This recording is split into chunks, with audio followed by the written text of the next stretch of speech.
Hey friend, Mike Robertson here, and you must have caught me in the middle of combing and grooming this amazing beard that I'm currently working on. Not full thickness yet, but I can imagine probably in the next 2 to 3 days it's going to vaguely resemble Tormund from Game of Thrones. Just this amazing ginger beard, full, thick, and luscious. But I'm not here to talk to you about Game of Thrones today. I'm here to talk to you about exercise selection. And let's be honest, this is a topic that comes up day in, day out. It's come up 3 times in the last 24 hours just in my life. It came up yesterday in our staff training. It came up yesterday when I was doing a private session with a mentee. And it came up today in my Complete Coach Certification Facebook group. So when we think about exercise selection, I'm going to admit I am very biased. I don't like to include a lot of isolated exercises, things that give me like one return on investment or give me one adaptation. In a lot of cases, what I like to do are choose exercises that get me multiple adaptations or multiple returns on my investment. So think about a squat or a deadlift.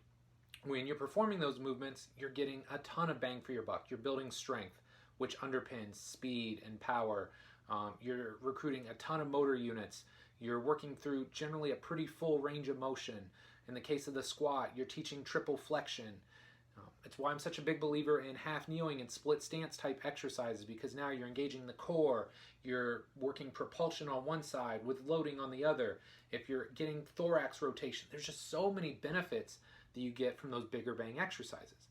So here is the question that I got was, in this case, people ask, why don't you like the hip thrust more? And the hip thrust, look, it's a great exercise. If you're working with physique competitors, if you're working with a female population that strictly just wants to build their backside, build their booty, by all means, hip thrust away.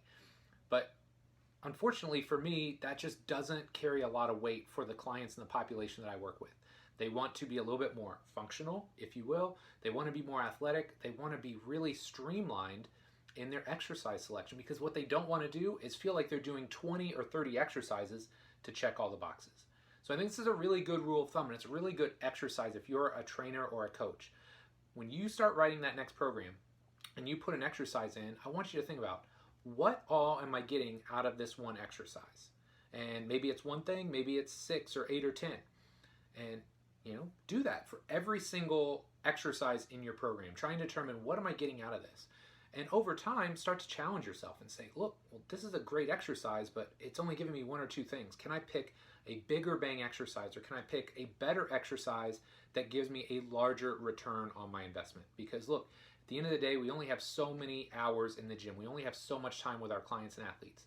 We can't dilly-dally. We can't program 20 or 30 exercises every session. We need to be more specific. We need to be like a sniper, trying to pick out those 4 or 5, maybe 6 exercises that are going to give us the maximum return on our investment, so that ultimately we get a great result in a very manageable period of time.